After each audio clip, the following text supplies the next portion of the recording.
ये question paper है B Com fourth semester examination fundamental of entrepreneurship का, जो कि इवेंट सेमेस्टर 2023-24 एग्जामिनेशन में छत्रपति साहूजी महाराज यूनिवर्सिटी कानपुर में पूछा गया था। तो fundamental of entrepreneurship, introduction to entrepreneurship development, ये सब एक ही सब्जेक्ट है। तो इन पे ऑलरेडी लेक्चर वीडियो बने हुए, तो आप वो लेक्चर वीडियो जरूर देख लें, क्योंकि अगर कॉन्सेप्ट क्लियर है तो आप आंसर आसानी से सॉल्व कर पाएंगे। तो यहाँ पर हम देखेंगे कि कौन कौन से क्वेश्चन आए थे, उनके करेक्ट ऑप्शन क्या हैं इस एग्जामिनेशन में। तो यहाँ पर हम डिटेल एक्सप्लेनेशन में ही जाएंगे, सीधे क्वेश्चन और उसको थोड़ा बहुत समझेंगे और सीधे आंसर को आइडेंटिफाई करेंगे। ऑफिशियल आंसर के अकॉर्डिंग आंसर क्या थे वो हम यहाँ पर बताएंगे। क्लियर? तो सबसे पहला क्वेश्चन है, what is the primary characteristics of an entrepreneur? एक उद्यमी की प्राथमिक विशेषता क्या है? तो इंपॉर्टेंट कैरेक्टरिस्टिक्स क्या होती है किसी भी एंटरप्रेन्योर की? रिस्क अवर्जन यानी कि जोखिम से बचता है, या फिर इनोवेशन एंड क्रिएटिविटी नवीनता और रचनात्मक कार्य करता है, रेजिस्टेंस टू चेंज परिवर्तन का विरोध करता है, या फिर प्रेफरेंस फॉर रूटीन टास्क नियमित कार्यों को प्राथमिकता देता है। तो देखिए, एंटरप्रेन्योर एक पर्सन ऐसा होता है जो कि रिस्क लेना पसंद करता है और कुछ इनोवेशन, कुछ क्रिएटिविटी, मार्केट कुछ नया जो है प्रोडक्ट या फिर सर्विस लेकर आता है। तो करेक्ट ऑप्शन क्या होगा यहाँ पर? Innovation and creativity. ये जो है ऑप्शन बी जो है करेक्ट ऑप्शन होगा, कि जो एंटरप्रेन्योर है उसकी इंपॉर्टेंट कैरेक्टरिस्टिक्स क्या है कि वो इनोवेशन और क्रिएटिविटी करता है। नेक्स्ट है, which of the following best defines entrepreneurship? तो एंटरप्रेन्योरशिप को सबसे सही से कौन सा जो है नीचे दिए ऑप्शन में से डिफाइन करता है? Clear? Business management, risk taking activity, employment opportunity, या फिर सोशल सर्विस? तो एंटरप्रेन्योरशिप है यानी कि रिस्क टेकिंग एक्टिविटी। ये जो है इंपॉर्टेंट जो है एक्टिविटी है, इंपॉर्टेंट कैरेक्टरिस्टिक्स है जो कि एंटरप्रेन्योर को डिफाइन करता है। क्लियर? तो ऑप्शन बी जो है यहाँ पर करेक्ट ऑप्शन होगा। What is the need for entrepreneurship in the economy? Economy में एंटरप्रेन्योरशिप की क्या नीड है, क्या जरूरत है? जनरेटिंग अनएम्प्लॉयमेंट, अनएम्प्लॉयमेंट जनरेट करता है? नहीं। रिड्यूसिंग कंपटीशन, कंपटीशन कम करता है? प्रमोटिंग इकोनॉमिक डेवलपमेंट, या फिर लिमिटिंग इनोवेशन? तो थर्ड का क्या हो जाएगा option? That is C, promoting economic development. Economic development के लिए जो है एंटरप्रेन्योरशिप बहुत जरूरी है, क्योंकि लोग एंटरप्रेन्योर बनेंगे, रिस्क लेंगे, एक्टिविटीज परफॉर्म करेंगे, बिजनेस एक्टिविटीज परफॉर्म करेंगे, और इकोनॉमी, जीडीपी ग्रो करेगी, इकोनॉमी ग्रो करेगी, एम्प्लॉयमेंट भी जनरेट होगा। Clear?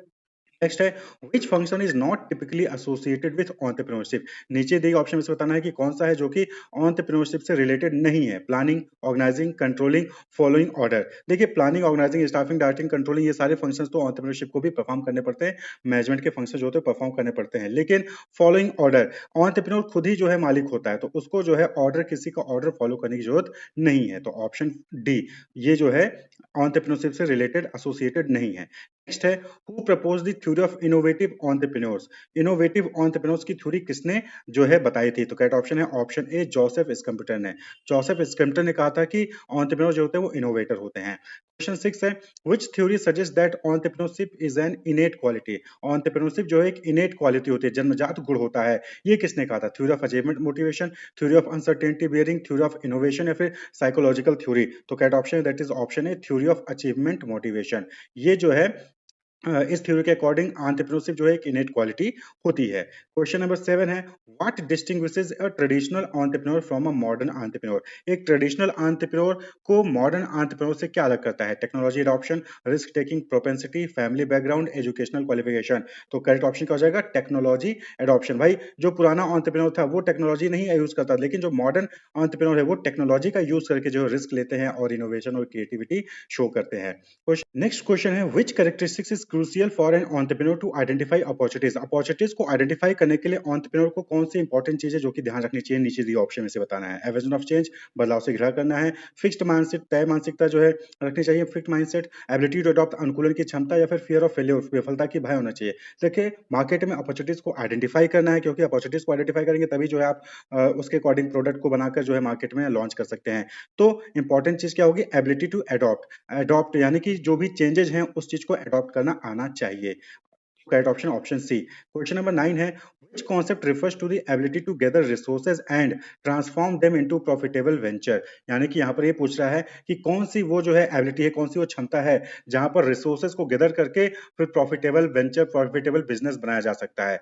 Business ethics, corporate social responsibility, entrepreneurial competence, या फिर मार्केटिंग स्ट्रेटजी? तो करेक्ट ऑप्शन क्या हो जाएगा? That is option C, entrepreneurial competencies. Entrepreneurial competence है यानी उद्यमशीलता की क्षमता है, तो आप डिफरेंट जगह से रिसोर्सेज को इकट्ठा करके उनको कंबाइन करके एक नया बिजनेस स्टार्ट कर सकते हैं जो कि प्रॉफिट अर्न करके आपको देगा। इनका ऑप्शन नंबर सी। 10th है, what is the primary objective of an entrepreneur? किसी भी एंटरप्रेन्योर का उद्देश्य क्या होता है, एक उद्यमी का क्या उद्देश्य होता है? Maximising personal wealth, maximising societal impact, pursuing personal interest only, या फिर creating value for society and self. तो करेक्ट ऑप्शन क्या हो जाएगा? ऑप्शन 10। यहाँ पर 10 का ऑप्शन डी हो जाएगा। भाई आप अपने लिए भी जो है वैल्यू क्रिएट करते हो और साथ ही साथ सोसाइटी के लिए भी वैल्यू क्रिएट करते हो।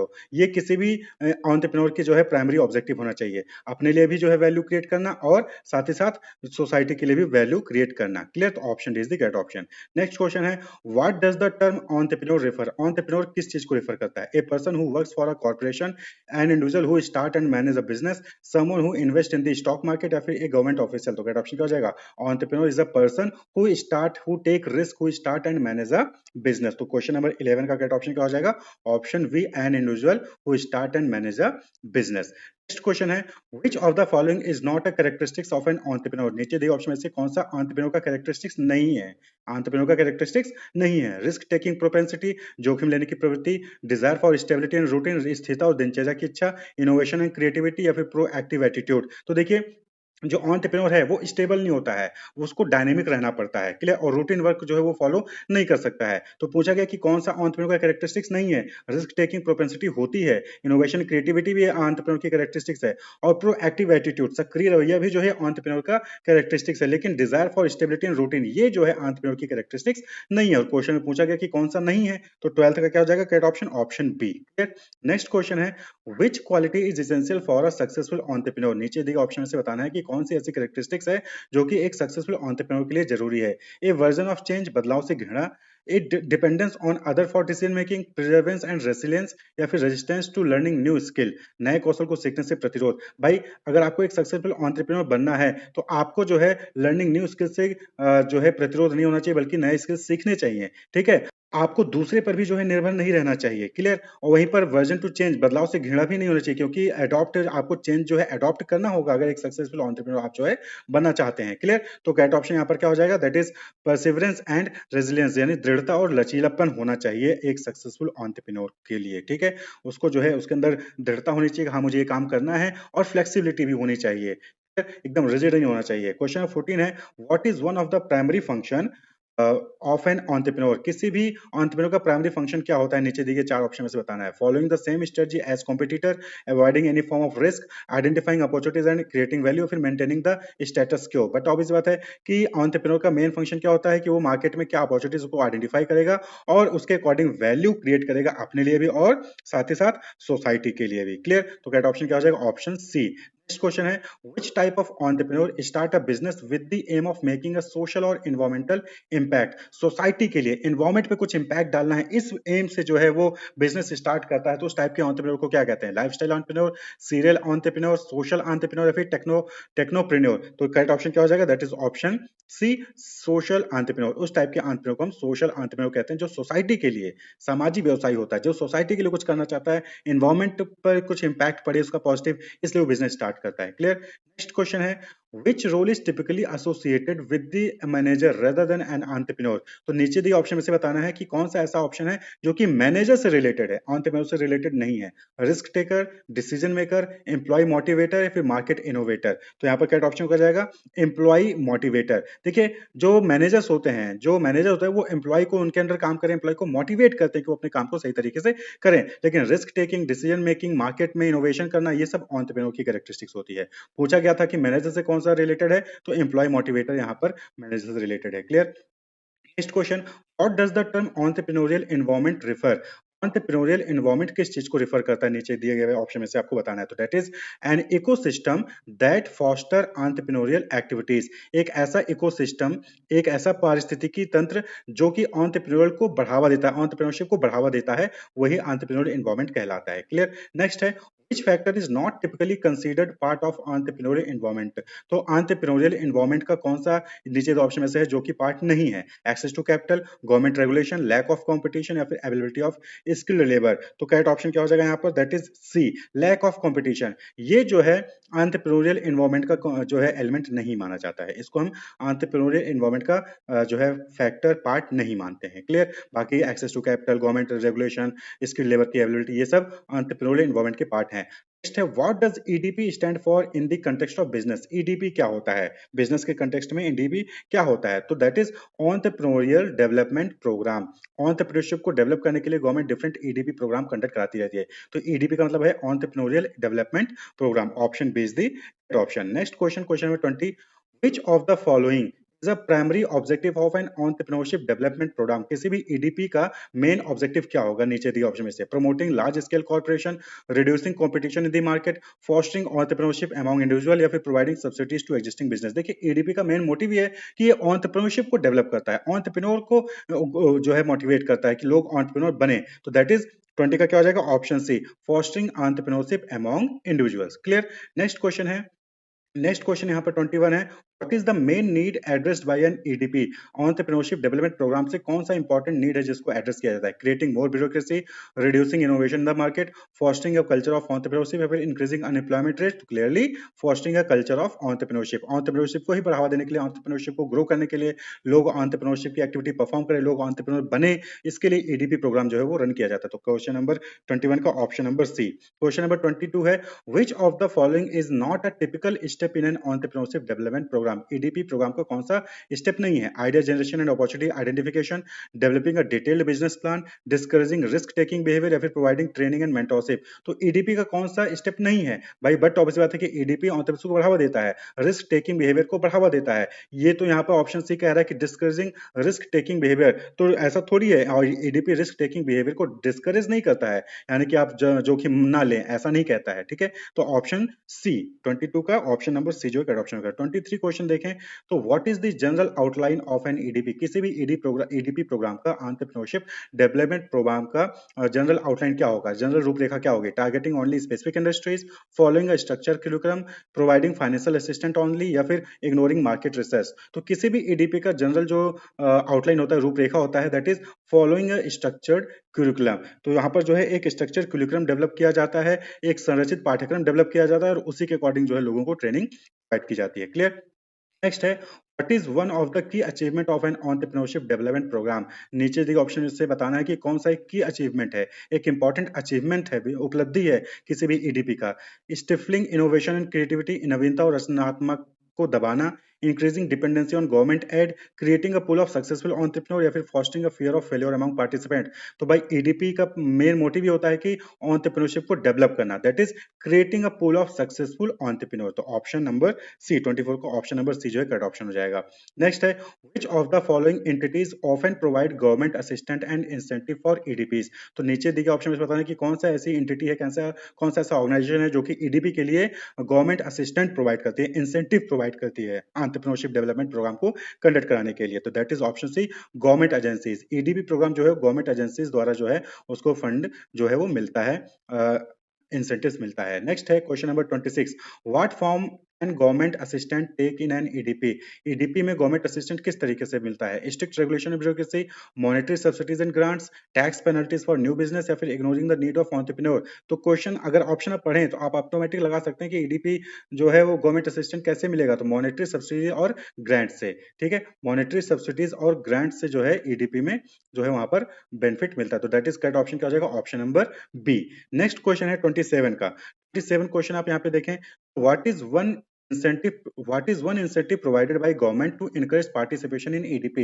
ईडीपी में पार्टिसिपेट करने के लिए गवर्नमेंट किस टाइप की इंसेंटिव प्रोवाइड करती है? High tax on entrepreneurial income, reduce access to funding, increased bureaucratic hurdle, या फिर tax break for new business. तो बट ऑब्जर्व होता है कि 27 में पूछा जा रहा है कि ऐसा कौन सा गवर्नमेंट द्वारा इंसेंटिव प्रोवाइड किया जाता है जिससे ईडीपी को बढ़ावा मिलेगा। तो but observe tax break for new business. New business में टैक्स ब्रेक, नए व्यवसायों के लिए कर की छूट देना ही ये जो है एक इंसेंटिव है जो कि गवर्नमेंट द्वारा प्रोवाइड की जाती है। जब इंसेंटिव मिलेगा तो लोग जो है मोटिवेट होंगे कि हाँ चलो एंटरप्रेन्योर की एक्टिविटी वो परफॉर्म करें। क्लियर। हायर टैक्स लगा दोगे तो लोग आएंगे नहीं एंटरप्रेन्योर बनने के लिए। जो है फंडिंग कम कर दोगे तो भी जो है ये डिस्करेज करेगा। हर्डल्स अगर ब्यूरोक्रेटिक हर्डल्स रहेंगे तो वो भी जो है डिस्करेज करेगा। लेकिन टैक्स ब्रेक अगर वहां पे मिल रहा है, यानी टैक्स में छूट मिल रहा है, तो वहां पर जो है एंटरप्रेन्योर मोटिवेट होगा कि हाँ ईडीपी हमें करनी चाहिए। नेक्स्ट है question number 28, how do government typically benefit from investing EDP? EDP में इन्वेस्ट करके गवर्नमेंट को क्या बेनिफिट मिलेगा? ईडीपी में पैसा लगाकर गवर्नमेंट को क्या बेनिफिट मिलेगा? बाय हिंडरिंग इकोनॉमिक ग्रोथ को हिंडर किया जाएगा, अनएम्प्लॉयमेंट रेट इंक्रीज करेगा, इनोवेशन और इकोनॉमिक डेवलपमेंट ग्रो करेगा, फॉस्टर होगा, या फिर डिपेंडेंसी ऑन गवर्नमेंट एड बढ़ेगी। तो ईडीपी में गवर्नमेंट इसीलिए इन्वेस्ट करती है जिससे कि इनोवेशन को बढ़ावा मिले और साथ ही साथ इकोनॉमिक डेवलपमेंट हो। तो दैट इज ऑप्शन सी। 28 का correct option option C. Next question है, in an EDP what is the significance of idea generation and opportunity identification? EDP में आइडिया जनरेशन और अपॉर्चुनिटी आइडेंटिफिकेशन का क्या इंपॉर्टेंस है?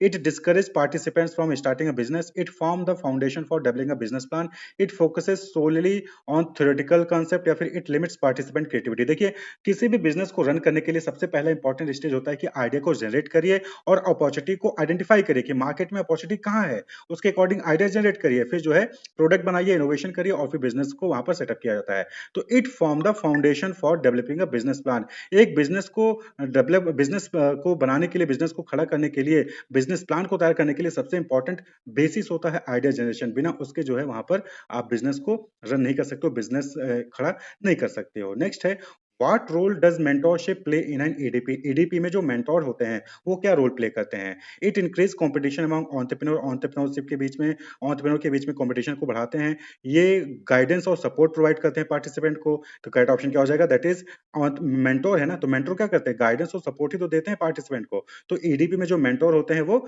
Mentor मतलब कि क्या हो गया कि एक तरीके से ये गुरु हो गए, ये जो है गाइडेंस और सपोर्ट प्रोवाइड करते हैं। तो क्वेश्चन नंबर 30 का ऑप्शन नंबर बी। नेक्स्ट है, which aspect of an EDP helps in mitigating risk associated with entrepreneurship? तो entrepreneurship में जो भी रिस्क होता है उसको कम करने के लिए EDP का कौन सा एस्पेक्ट है, कौन सा पहलू जो कि हेल्प करता है? Encouraging participant to avoid planning, providing access to funding without evaluation, offering training on risk management, या फिर ignoring market analysis? भाई रिस्क को मिटिगेट करना है, रिस्क को कम करना है, entrepreneurship से रिलेटेड जो रिस्क होता है उसको कम करना है, तो उसके लिए क्या किया जाएगा?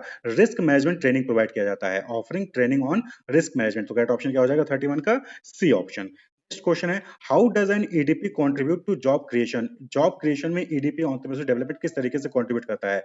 अनएम्प्लॉयमेंट को प्रमोट करके, या फिर कल्चर और सेल्फ एम्प्लॉयमेंट को फॉस्टर करके, एंटरप्रेन्योरशिप को डिस्करेज करके, या फिर रिसोर्सेज जो है उसको लिमिट करके? तो भाई करेक्ट ऑप्शन क्या हो जाएगा? बट ऑप्शन होता है कि सेल्फ एम्प्लॉयमेंट को बढ़ावा देके। जब लोग सेल्फ एम्प्लॉयमेंट करेंगे तो लोग खुद को ही जॉब देंगे और साथ साथ औरों को भी जॉब देंगे, तो इससे क्या होगा? इससे जॉब क्रिएट होगा। क्लियर? लोग एंटरप्रेन्योर बनेंगे तो लोग दूसरे को भी जॉब देंगे। नेक्स्ट क्वेश्चन है 33, what distinguishes an EDP from a traditional education program? Entrepreneurship development को ट्रेडिशनल एजुकेशन प्रोग्राम से कैसे अलग किया जाता है? कौन सा नीचे दो ऑप्शन में से है जिससे वो अलग लगेगा?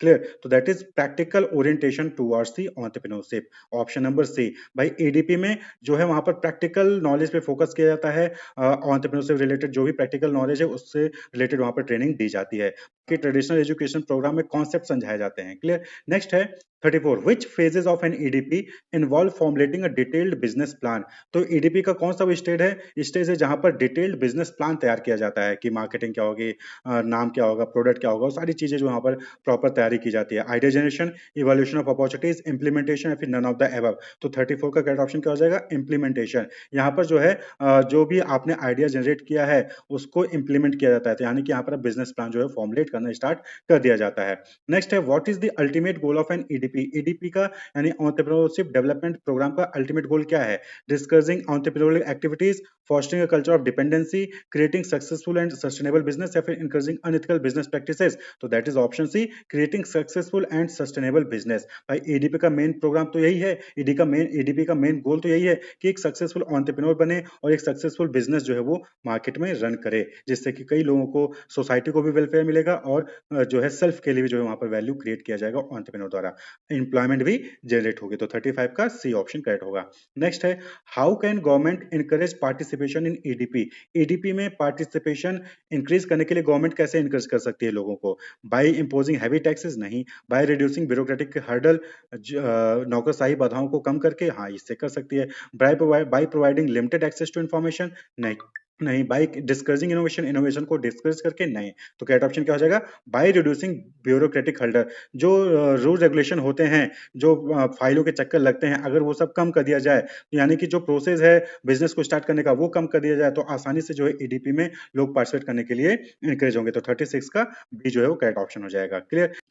नेक्स्ट क्वेश्चन है, what resources is typically provided during an EDP to support business development?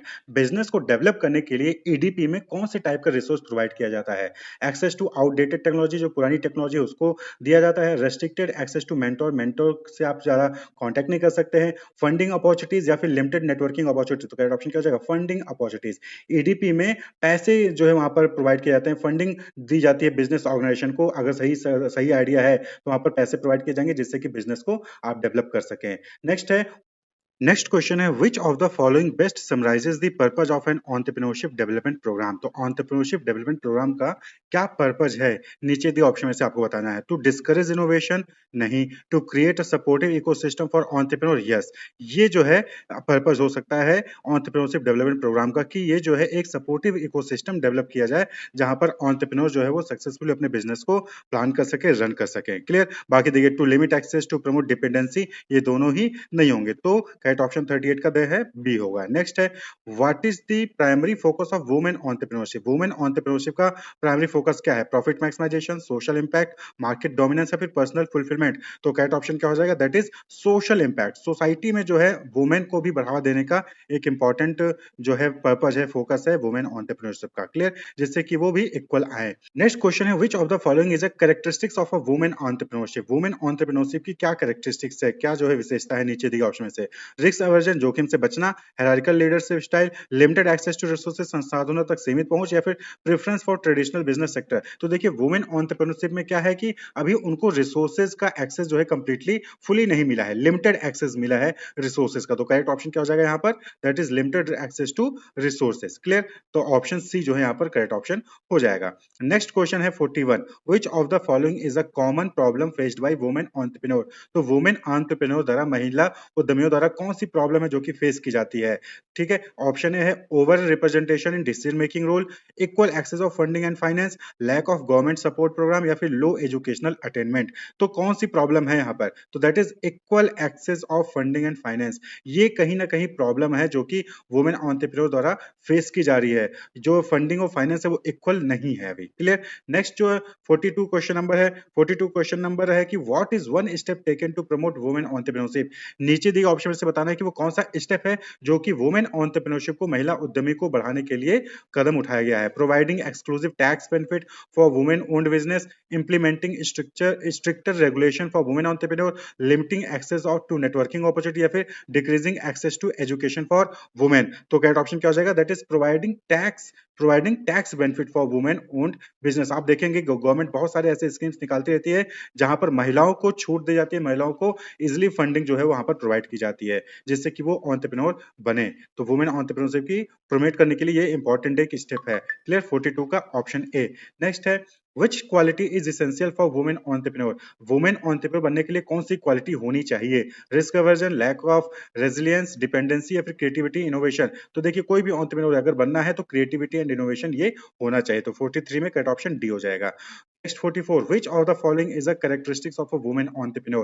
नीचे दिए गए ऑप्शन से बताना है कि कौन सा है जो कि कैरेक्टरिस्टिक्स है वुमेन एंटरप्रेन्योर का। Preference for short goal, strong resistance to change, collaborative leadership style, या फिर लिमिटेड एडेप्टेबिलिटी? तो 44 में क्या ऑप्शन क्या हो जाएगा? कोलैबोरेटिव लीडरशिप स्टाइल, सहयोगात्मक नेतृत्व शैली। ये जो है कैरेक्टरिस्टिक हुई वुमेन एंटरप्रेन्योर की। यहाँ पे ऑटोमेटिक आप देख सकते हैं कि शॉर्ट टर्म गोल के लिए वुमेन एंटरप्रेन्योर है तो शॉर्ट टर्म गोल तो होगा नहीं, जो है प्रबल प्रतिरोध भी नहीं करेंगे परिवर्तन का, और वहीं पर सीमित अनुकूलन क्षमता भी, लिमिटेड एडेप्टेबिलिटी भी नहीं रखेंगे। अगर ये रखेंगे तो एंटरप्रेन्योर ही बनेंगे। क्लियर? तो 44 का सी हो जाएगा।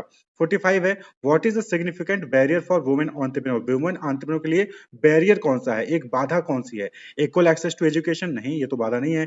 Culture and social norms? Yes, ये बाधा है। ये जो है वुमेन एंटरप्रेन्योर के लिए एक तरीके का बैरियर है, कि क्योंकि अभी भी बहुत सारे ऐसे कल्चर सोसाइटी है जहां पर वुमेन को ये सब जो है एंटरप्रेन्योर बनने का मौका नहीं मिलता है। क्लियर? तो 45 का करेक्ट ऑप्शन क्या हो जाएगा? ऑप्शन बी, 46 है, what is one quality commonly associated with successful women entrepreneur? Successful women entrepreneur की कौन सी वो क्वालिटी है, नीचे दिए गए चार ऑप्शन में से बताना है।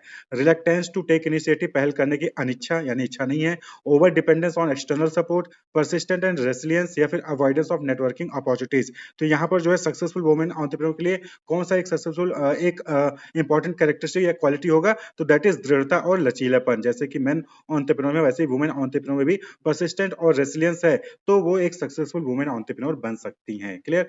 47 है, what is the characteristics of a women entrepreneurship? तो नीचे चार ऑप्शन में से बताना है कि कौन सा वुमेन एंटरप्रेन्योरशिप की कैरेक्टरिस्टिक्स है, फीचर है, विशेषता है। लिमिटेड इनोवेशन एंड क्रिएटिविटी नहीं, preference for hierarchical organisation structure नहीं, इनफ्लेक्सिबिलिटी इन डिसीजन मेकिंग नहीं, contribution to social and economic development. तो यस, वुमेन एंटरप्रेन्योरशिप में 47 में डी हो जाएगा कि ये जो है कहीं ना कहीं सोशल कंट्रीब्यूशन और सोशल और इकोनॉमिक डेवलपमेंट में कंट्रीब्यूशन करते हैं। अगर वुमेन जो है भी वो भी एंटरप्रेन्योर बनते हैं तो सोसाइटी का डेवलपमेंट होगा, इकोनॉमिक डेवलपमेंट होगा, एम्प्लॉयमेंट जनरेट होगी, तो अलग अलग टाइप की इकोनॉमिक और सोशल कंट्रीब्यूशन होगा वुमेन एंटरप्रेन्योर की तरफ से। 48 है, what is a common problem faced by women entrepreneur in assessing market? तो मार्केट को असेस करते वक्त वुमेन एंटरप्रेन्योर द्वारा कौन सी प्रॉब्लम जो है फेस की जाती है? Lack of competition, limited networking opportunities, over representation in industry association, फिर फेवरेबल मार्केट कंडीशन। तो कौन सी जो है यहाँ पर प्रॉब्लम है जो कि फेस की जाती है मार्केट को एसेस करते वक्त? तो that is limited networking opportunities,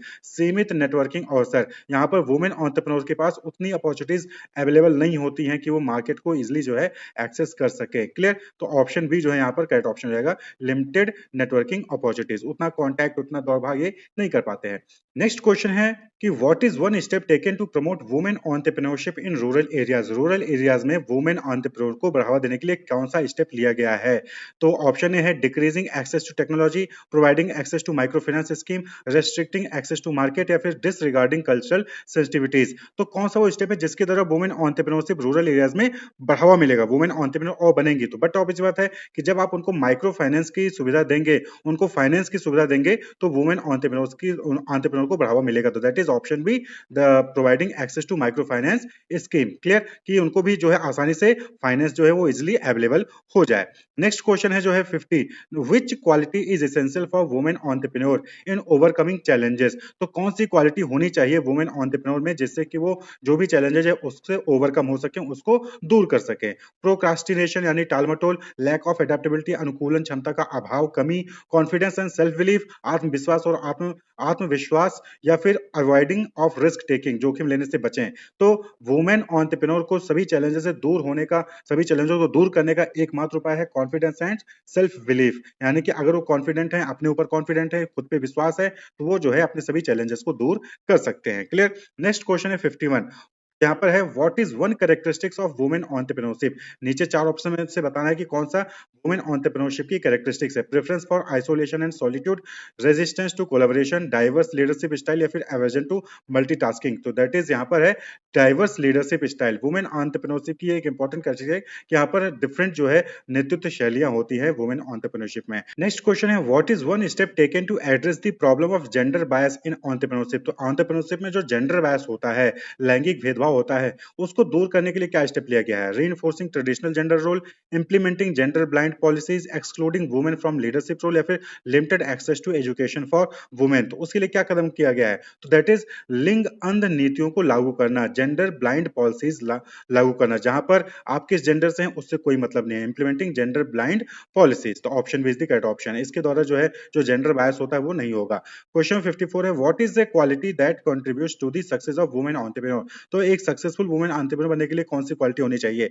dependence on external validation, बाह्य सत्यापन पर निर्भरता, लैक ऑफ एम्पैथी, या फिर स्ट्रॉन्ग कम्युनिकेशन स्किल, या फिर रेजिस्टेंस टू चेंज। तो 54 का करेक्ट ऑप्शन होगा स्ट्रॉन्ग कम्युनिकेशन स्किल। एक सक्सेसफुल वुमेन एंटरप्रेन्योर है तो स्ट्रॉन्ग कम्युनिकेशन स्किल्स होनी चाहिए वुमेन एंटरप्रेन्योर के अंदर।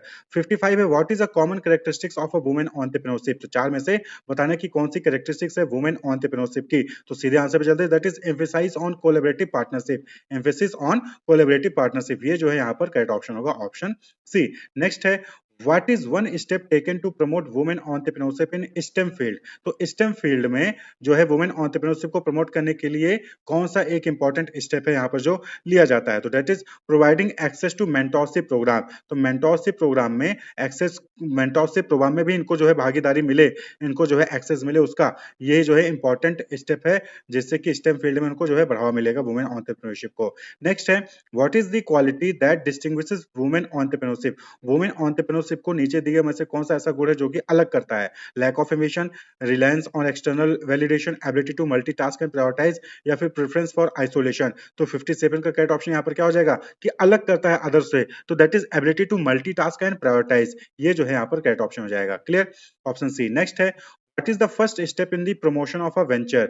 वेंचर को प्रमोट करने के लिए पहला स्टेप क्या है? Project identification, project appraisal, formulation report, या फिर प्रोडक्ट सिलेक्शन। तो करेक्ट ऑप्शन क्या हो जाएगा? That is option A, project identification. भाई आपको वेंचर को प्रमोट करना तो सबसे पहले प्रोजेक्ट क्या है उसको आइडेंटिफाई तो करेंगे। क्लियर? तो option A is the correct option. Next जो क्वेश्चन है that is 59, which of the following is not a step in project formulation? Project को फॉर्मुलेट करने के लिए कौन सा स्टेप नहीं है? Assessing feasibility, resource allocation, risk analysis, या फिर आइडेंटिफाइंग स्टेक होल्डर। तो प्रोजेक्ट फॉर्मुलेट हो रहा है यहाँ पर, तो इसमें कौन सा स्टेप नहीं है? तो that is identifying stakeholders. ये जो है ये प्रोजेक्ट फॉर्मुलेशन का स्टेप नहीं है। क्लियर? बाकी जो है प्रोजेक्ट फॉर्मुलेशन के स्टेप्स हैं। क्लियर? नेक्स्ट क्वेश्चन है, which tool is commonly used for project appraisal? Project को अप्रेज करने के लिए, योजना का मूल्यांकन करने के लिए कौन सा कॉमनली जो है वो टेक्निक है जो कि यूज किया जाता है? स्वॉट analysis, cost benefit analysis, PEST analysis, या फिर गैप एनालिसिस। तो यहाँ पर करेक्ट ऑप्शन होगा that is B, cost benefit analysis. Project को आप एनालाइज कर रहे हो ना, तो कितना कॉस्ट आ रहा है, उससे क्या बेनिफिट होगा, उसकी एनालिसिस करना ये एक इंपॉर्टेंट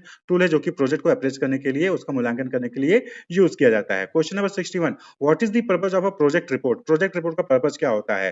क्लियर? तो प्रोजेक्ट रिपोर्ट का पर्पस क्या होता है? To communicate project detail and finding. भाई हम प्रोजेक्ट रिपोर्ट बनाते इसीलिए हैं जिससे कि जो भी उसमें लिखा गया है उसकी फाइंडिंग्स को, उसकी प्रोजेक्ट की डिटेल को हम कम्युनिकेट कर सके दूसरे लोगों से। प्रोजेक्ट रिपोर्ट जो भी पढ़ेगा उसको सारी इंफॉर्मेशन मिल जाएगी। क्लियर? 62 है, which technique is not typically used for product selection? Product को सिलेक्ट करने के लिए कौन सा टेक्निक है जो कि यूज नहीं किया जाता है? क्लियर? यहाँ पे पूछा है नहीं किया जाता, तो that is SWOT analysis. Product को सिलेक्ट करने के लिए सॉर्ट एनालिसिस का टेक्निक यूज नहीं किया जाता है, बाकी market segmentation, cost volume profit analysis, break even analysis, ये तीनों ही यूज किए जाते हैं प्रोडक्ट को सिलेक्ट करने के लिए। Question number 63, what is the primary reason for raising fund in venture? तो वेंचर को स्टार्ट करने के लिए फंड्स को रेज किया जाता है, यानी कि वहां पर जो है धन जुटाया जाता है। तो क्यों जुटाया जाता है ये बताना है आपको। क्लियर? क्यों धन जुटाया जाता है? तो that is to invest in project and growth opportunities. तो जो भी ग्रोथ अपॉर्चुनिटीज हैं, जो भी प्रोजेक्ट में काम है उसमें इन्वेस्ट करने के लिए फंड्स को हम इकट्ठा करते हैं। क्लियर? एंटरप्रेन्योर फंड्स को इकट्ठा करते हैं। नेक्स्ट है, which source of funding involve selling shares of ownership in the venture? तो आपको बताना है कि किस टाइप के सोर्स ऑफ फंडिंग में जो है वहां पर हम शेयर्स को सेल करते हैं। ठीक है, वेंचर के शेयर्स को सेल करते हैं। डेब्ट financing, equity financing, crowd funding, या फिर एंजल इन्वेस्टमेंट। तो यहाँ पर करेक्ट ऑप्शन क्या हो जाएगा? That is equity financing. Equity financing में क्या होता है कि जो वेंचर के शेयर्स होते हैं उनको सेल कर दिया जाता है फाइनेंस, यानी कि पैसा इकट्ठा करने के लिए। क्लियर? तो ये अलग अलग टाइप के फाइनेंसिंग है, इस पर डिटेल लेक्चर वीडियो बना है, उसको आप जरूर पढ़ लें। 65th क्वेश्चन है, which type of funding typically requires repayment with interest? तो किस टाइप के फंडिंग में हम जो है यहाँ पर रीपेमेंट करते हैं, वो भी इंटरेस्ट के साथ रीपेमेंट किया जाता है। यानी कि एंटरप्रेन्योर ने जो है पैसा लिया, उसके बाद अब जब उसको जो पैसा लिया उसको वापस करेगा इंटरेस्ट के साथ, तो कौन सा फंडिंग है वो? तो दैट इज लोन्स। लोन्स में क्या होता है कि जो भी अमाउंट आपने लिया है वो तो वापस करना ही है, साथ ही साथ इंटरेस्ट भी आपको उस पर देना पड़ता है। क्लियर? 66 है, what is the concept of boot strapping in funding? तो बूट स्ट्रैपिंग के ऊपर डिटेल लेक्चर वीडियो बना है, वो आप जरूर देख लीजिएगा, चैनल पे अवेलेबल है। तो 66 में पूछा है कि बूट स्ट्रैपिंग का फंडिंग का मतलब क्या होता है। क्लियर? तो बूट स्ट्रैपिंग का मतलब होता है अपनी पर्सनल सेविंग और रेवेन्यू को जो है वेंचर में लगाना। तो that is using personal saving and revenue to finance the venture. Using personal saving and revenue to finance the venture, यानी कि अपने जूते में पैर पैर रखना, यानी कि अपना ही पैसा वहां पर लगाना। क्लियर? 67 है, which funding source typically provide mentorship and expertise along with capital? तो आपको बताना है कि नीचे नीचे दी गई ऑप्शन में से कौन सा ऐसा सोर्स ऑफ फंडिंग है जहां पर आपको जो है पैसा तो मिलता ही है, कैपिटल मिलता ही है, साथ ही साथ आपको गाइडेंस भी मिलती है, आपको गाइडेंस भी देती है। That is venture capitalist. Option C 67 में, ऑप्शन सी, यहां पर जो है आपको कैपिटल भी मिलेगा और साथ ही साथ मेंटरशिप और गाइडेंस भी, एक्सपर्टीज भी वहां पर आपको मिलती है। 68 है, what is a common characteristics of डेब्ट डेप्ट फाइनेंसिंग। डेप्ट फाइनेंसिंग का कॉमन कैरेक्टरिस्टिक्स क्या है, नीचे दिए ऑप्शन में से। तो डेप्ट फाइनेंसिंग में एक चीज होती है कि यहाँ पर आपको फिक्स्ड इंटरेस्ट पेमेंट करना पड़ता है। तो डेप्ट फाइनेंसिंग में option C fix interest payment, ये जो है यहाँ पर करना पड़ता है। ये इंपॉर्टेंट कैरेक्टरिस्टिक्स है डेप्ट फाइनेंस की। नेक्स्ट है which funding source involve raising small amount of money from a large number of people. तो किस टाइप के फंडिंग में जो है small amount number of people से लिया जाता है, तो that is option C crowd funding. Crowd funding में तो होता है कि यहाँ पर क्या है कि छोटे छोटे अमाउंट हम बहुत लोगों से पैसा इकट्ठा करते हैं। आपने बहुत सारे सोशल कॉज के लिए देखा होगा क्राउड फंडिंग करते हुए कि लोगों से पैसा जो है छोटा छोटे अमाउंट में लिया जाता है।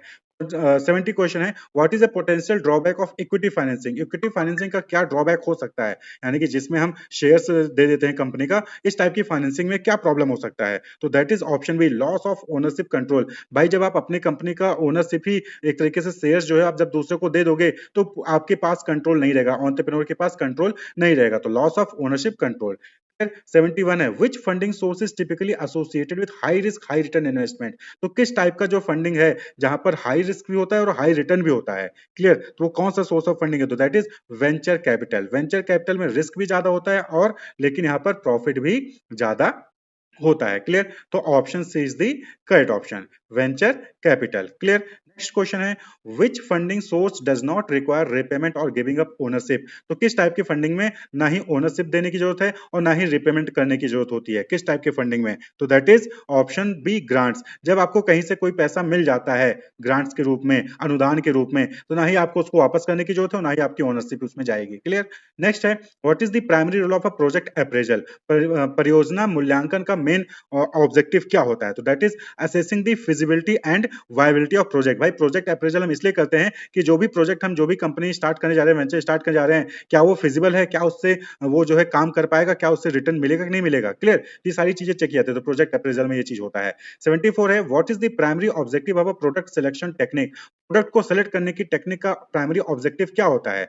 ठीक है, ये यहाँ पर पूछा जा रहा है। तो प्राइमरी ऑब्जेक्टिव होता है to determine the most profitable product और सर्विस। भाई प्रोडक्ट सिलेक्शन हम इसीलिए करते हैं जिससे कि हमें मोस्ट प्रॉफिटेबल प्रोडक्ट और सर्विस को हम ऑफर कर सकें। क्लियर, भाई एंटरप्रेन्योर है तो वो ऐसा प्रोडक्ट जो है कस्टमर को सेल करना चाहेगा जिससे उसको सबसे ज्यादा प्रॉफिट अर्न हो। जैसे कि आप अपने लिए प्रोडक्ट परचेज करते हो तो आप ऐसा प्रोडक्ट सेलेक्ट करोगे ना जिससे आपको ज्यादा बेनिफिट मिले। तो सिमिलरली एंटरप्रेन्योर की साइड से सोचिए तो वो ऐसा प्रोडक्ट सेलेक्ट करना चाहेगा जिससे उसको ज्यादा प्रॉफिट अर्न हो।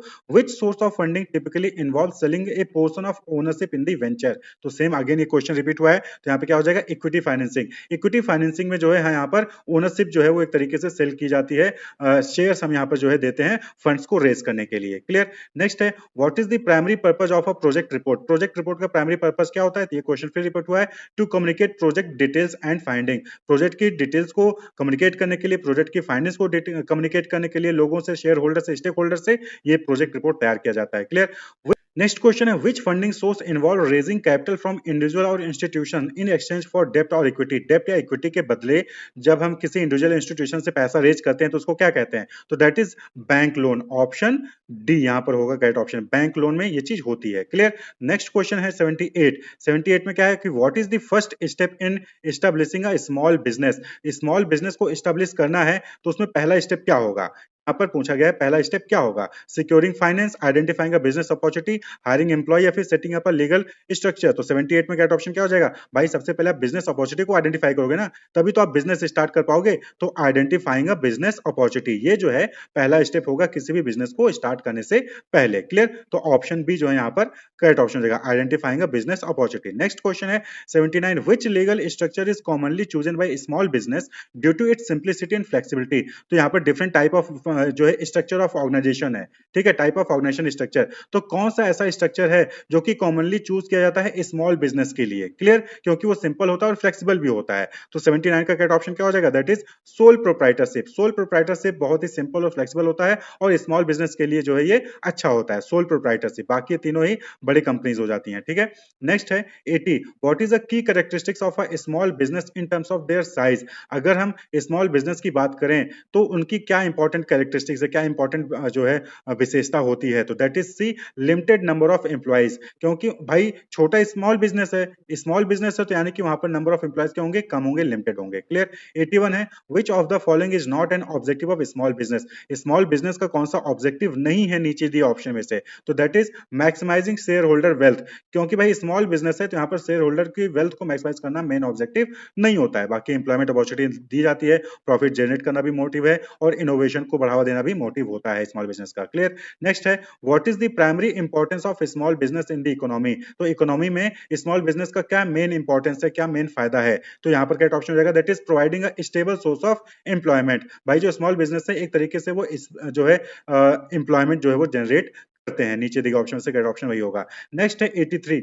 which factor contributes to the agility of a small business in responding to market changes?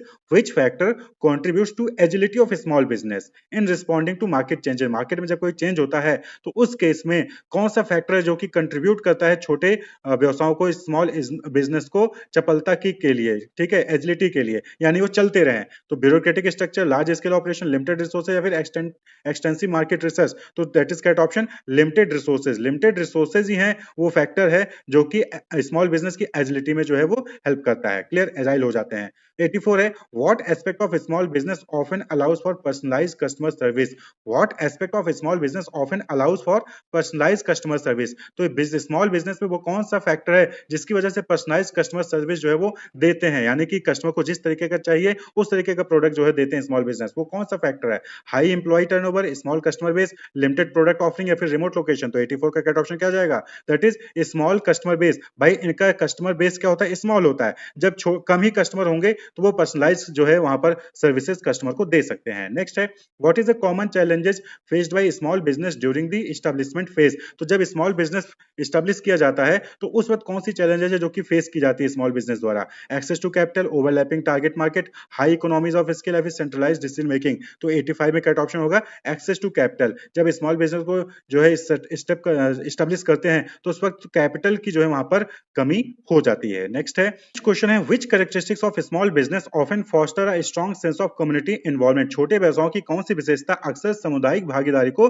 मजबूत भावना को बढ़ावा देती है। Global reach, specialised expertise, local presence, या फिर लार्ज स्केल ऑपरेशन। तो 86 का करेक्ट ऑप्शन है दैट इज लोकल प्रेजेंस। भाई लोकल प्रेजेंस है, स्मॉल बिजनेस है तो जो लोकेलिटी होगी उसको उसको इंप्रूव करने के लिए जो है ये एक तरीके से इंपॉर्टेंट रोल परफॉर्म करते हैं। तो लोकल प्रेजेंस होना स्मॉल बिजनेस है तो लोकेलिटी में ही छोटे लेवल पे ये काम करते हैं, तो आसपास के लोगों को जो है इन्वॉल्व रखते हैं। Next 87, what role to small business play in fostering entrepreneurship. तो स्मॉल बिजनेस एंटरप्रेन्योरशिप को बढ़ावा देने के लिए क्या रोल प्ले करते हैं। इनोवेशन को डिस्करेज करते हैं, कंपटीशन को लिमिट करते हैं, new opportunities, new venture opportunities provide करते हैं, या फिर मार्केट ग्रोथ को रिस्ट्रिक्ट करते हैं। तो करेक्ट ऑप्शन क्या हो जाएगा, option C, providing opportunities for new venture. Small business जो है वो अपॉर्चुनिटी प्रोवाइड करते हैं नए वेंचर को खोलने के लिए। तो 87 का सी का ऑप्शन जो है करेक्ट हो जाएगा। 88 है, which factor contributes to the adaptability of small business in changing market condition। तो जो मार्केट कंडीशन हमेशा बदलता रहता है तो उसमें स्मॉल बिजनेस अपने आप को अडॉप्ट कर सके, सेट कर सके, उसके लिए कौन सा फैक्टर इंपॉर्टेंट है। Centralised decision making, hierarchical organisation structure, flexibility in operation, या फिर स्पेशलाइज्ड वर्कफोर्स। तो देखिए मार्केट कंडीशन चेंज हो रहा है तो जो फ्लेक्सिबल होगा वही अपने आप को चेंजिंग मार्केट कंडीशन में सेट कर पाएगा। तो करेक्ट ऑप्शन क्या हो जाएगा, फ्लेक्सिबिलिटी इन ऑपरेशन। जो फ्लेक्सिबल है वो चेंज हो पाएगा, जो फ्लेक्सिबल नहीं है, रिजिड है, तो कहीं ना कहीं वो टूट जाएगा। 89 है, what is the key advantage of small business in term of decision making process. तो डिसीजन मेकिंग प्रोसेस के टर्म्स पॉइंट्स में बात करें तो स्मॉल बिजनेस का एडवांटेज क्या है। तो 89 का करेक्ट ऑप्शन क्या हो जाएगा, quick response to customer need. देखिए स्मॉल बिजनेस है तो वहां पर जो है डिसीजन मेकिंग में ज्यादा टाइम लगता नहीं है और कस्टमर के नीड के अकॉर्डिंग वहां पर क्विक रिस्पांस जो है मिल जाता है। नेक्स्ट है 90, which characteristics of small business often leads to strong sense of ownership among employees. तो छोटे व्यवसायों की कौन सी विशेषता अक्सर कर्मचारियों के बीच स्वामित्व की मजबूत भावना पैदा करती है। तो ये आपको बताना है, लार्ज स्केल ऑपरेशन की वजह से, हायरार्किकल ऑर्गेनाइजेशनल स्ट्रक्चर की वजह से, लिमिटेड वर्कफोर्स की वजह से, कि रिमोट लोकेशन की वजह से। तो 90 का ऑप्शन होगा that is C, limited workforce. देखिए होता क्या है, स्मॉल बिजनेस है, छोटा बिजनेस है तो बहुत कम लोग रहते हैं उसमें काम करते हैं, तो जो भी लोग काम करते हैं उनके अंदर ये फील आता है कि वो जो भी स्मॉल बिजनेस है, जो भी बिजनेस है वो उनका है, वो उनका है, क्योंकि बहुत ही कम लोग होते हैं। जब ज्यादा लोग काम करते हैं तो वो फीलिंग नहीं आ पाती कि हमारा बिजनेस है, लेकिन कम लोग काम कर रहे हो किसी स्मॉल बिजनेस के लिए तो ये फीलिंग आती है कि ये तो मेरा है।